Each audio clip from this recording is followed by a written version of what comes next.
the Deputy President. When did you start first interacting with Ruto? Was that in your days in Parliament, the first time? Yes, I think when William was elected as a member of Parliament for Eldoret North, he came to Parliament. That was the first time that we met physically. Yeah, that is 1978, to be exact. Now, this was a man you trusted enough to even allow him to be a member of the Pentagon, chief agent of, during the elections, and, even in the negotiating team in the difficult days of 2008. What happened? Yeah, well, we had, of course, worked together first in New Kanu when I was the Secretary General, and he was the organizing secretary. So we knew each other from that time. Then, of course, we left Kanu and we formed the Rainbow Coalition, ultimately the LDP, Rainbow, and then we eventually teamed up with the National Party of Kenya to form the National Rainbow Coalition. But then, as you know, we went for elections, and after the elections, they were in the opposition. Kanu was in the opposition, and NAC was in government. Then there was disagreement over the constitution. We remember there had been an MOU which had been signed when we were forming NAC, and that was not honored. And the issue of the constitutional review became contentious. Then there was disagreement at Bomas, as you know. Ultimately, we were going to face a referendum, and there was a division. And that's how we reached out to Kanu, which was in the opposition. They were there in the opposition, but they were very uncomfortable because they are not used to being in the opposition.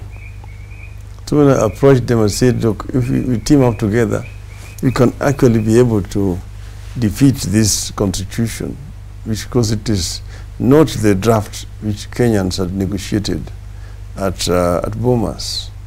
So that was our engagement. And when we engaged, then we managed to defeat that draft. But what led you to fall out with William Ruto? It's really falling out. I don't know that you can call it really a falling out. Well, what happened was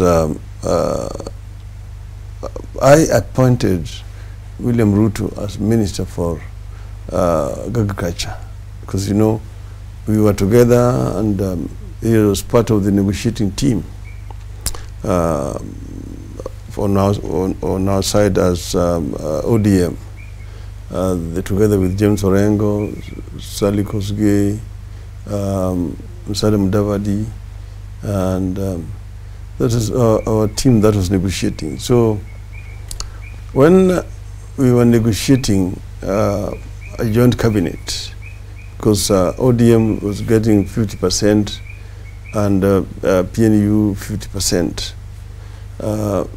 I had my list of ministers, and the other side was not very comfortable with the name William Ruto. They told me that they didn't want him in the cabinet. So you dropped him? But I told them that you will not choose for me whom I'm appointing as a minister, and appointed him as a minister. In fact, the biggest docket that I had through those negotiations of portfolio sharing was Minister of Agriculture, and I appointed him as a Minister of Agriculture. Okay, so, and he worked hard as a Minister of Agriculture, but then there came this the problem, the MAIZE crisis. And when investigations were done by PricewaterhouseCoopers, they came up with results which showed that there had been some irregularities, very glaring irregularities, and the minister bore some responsibilities. And therefore took the act of suspending the minister so that investigation could be carried out. And my partner at that time, of course, things had changed because ICC was also there. And so my partner, Mr. Kibaki, said I had not consulted him. But I was not sacking him. You did not sack him? I was just suspended him to allow investigation to be conducted professionally, okay? Because it had been said that the NCPB had been instructed by the minister to give the MAIZE to members of parliament to sell to the millers.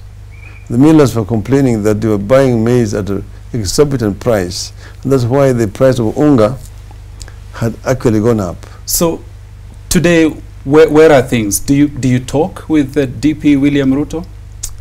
Yeah, we greet each other. Our relationship are basically cordial. Have no serious issues with him. I mean, you say don't have serious issues. When we spoke to him on Thursday, he kept bringing up your name, even asking us, were those questions sent by Raila or Odinga? So would you say you are friends with William Ruto at the moment? I would say that I don't hate him as a person. Do you like him? Okay, the issues are that there are certain things that is done or he does that are basically contrary to what I think would be the correct ways of doing things. What do you mean by things he does? You see, for example, he is the deputy president, and he knows very well that in this country we had conducted an investigation. Parliament had a select committee led by Koigi Wamwere that carried out investigations about Harambee, and came up with that Harambee was actually a source of corruption, and that therefore we should actually ban Harambees. And Harambees were banned. That's why under my administration with Kibaki, there were no Harambees. Then he decided to resurrect Harambees, and he's running around every weekend donating money whose sources are dubious. In my view, this is corrupting the political process. So you don't think he's out to help these communities that he gives donations to? No,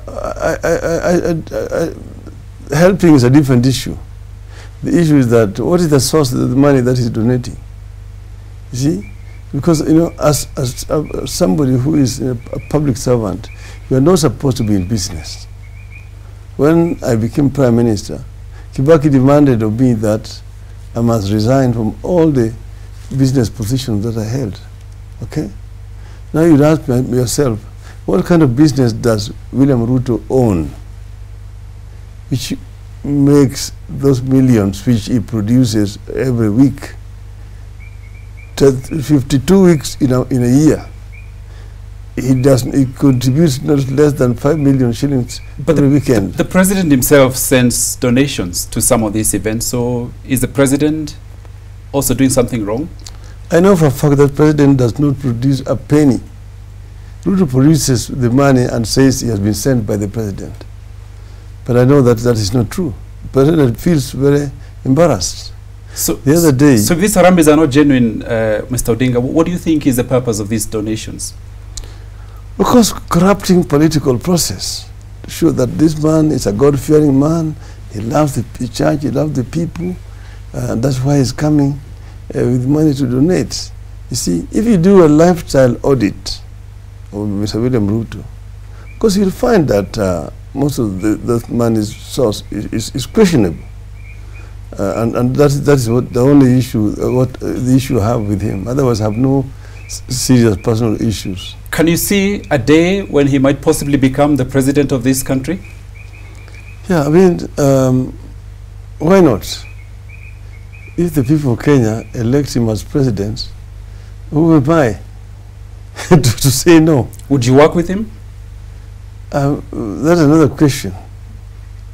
Another question altogether. You know that my values are very clear, and so before I get into any kind of relationship, I would question.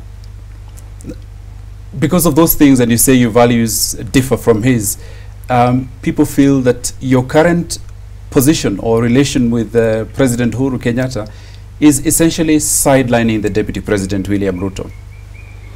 I really, Uhuru Kenyatta is the president, William Ruto is the deputy president. Uhuru Kenyatta is the leader of Jubilee, Ruto is his deputy. So I'm not interfering. I'm not in government. I'm not in Jubilee.